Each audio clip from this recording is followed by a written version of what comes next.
Hey guys, it's Chris Reed here today, and I want to talk to you today about the message of scars. Galatians 6:17, Paul says, "From henceforth let no man trouble me, for I bear in my body the marks of the Lord Jesus." You know, scars are a reminder of something to us, oftentimes of something unpleasant. It is the mark in our body of some hurt or wound or pain or bleeding that we've suffered.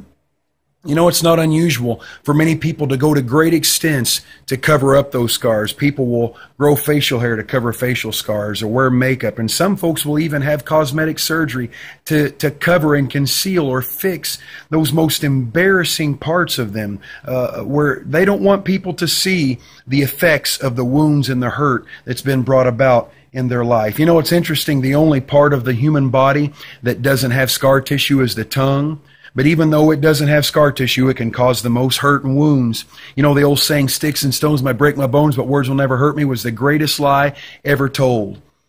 You know, and I just want you to know that all scars are not physical. You know, even though many gang members, they try to prove their worthiness to be in a gang, they show off their scars from their gunfights, the bullets they've taken, or the knife fights that they survived. They wear it almost as a badge of honor, showing, "Look, I've survived. I made it through this." And I just want to say to you today that spiritual scars are not a sign from God for you to ever keep, just to remind you you've been hurt. Scars are not a reminder that you've been hurt, but that you've been healed.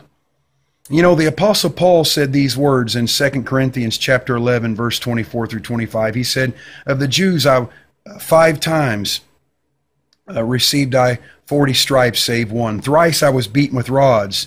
Once I was stoned. Thrice shipwreck, a night and a day in the deep." Can you imagine how Paul's body looked? But just like a cow who is branded, you know, that brand is a scar left on that cow. And that brand is a mark of ownership, who that cow belongs to. And just like the gang member shares or shows his scars as a badge of honor, so must we show our scars. Even though we've been hurt and wounded, you are proving you've lived beyond that hurt, that bleeding, that hurt, that wound. And just like cattle, when we have scars, it is Jesus showing his ownership. It shows us whose we are and who we belong to. You know, Jesus, when he resurrected from the dead, he had an immortal body that we will also have one day in the resurrection, free from pain, suffering, hurt, tears, all of those things. Jesus was able to walk through a wall, ascend up through the air, walk through walls, but the one thing that he carried into his immortal body from his mortal body was the scars. In fact, doubting Thomas said, I'm not going to believe in the resurrection except I see one thing. I'm not impressed if I see Jesus. I'm not impressed if I feel his presence. But what will impress me is if I see the scars in his hands, the nail prints in his hands, his side.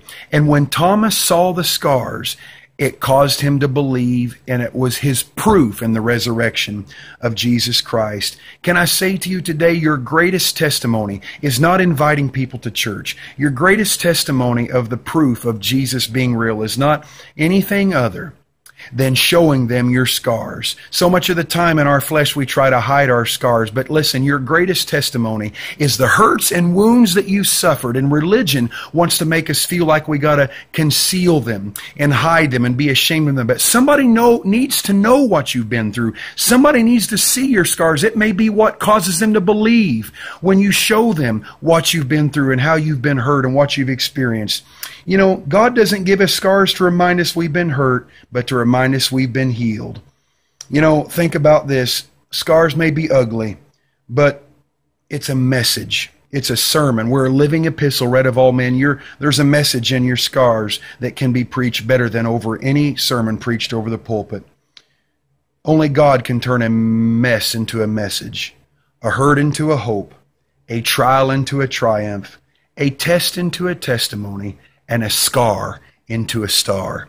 If we're not Facebook friends, click my name up there. Please, please, please send me a friend request and share this on your wall. Somebody needs to know there's a message in your scar. God bless.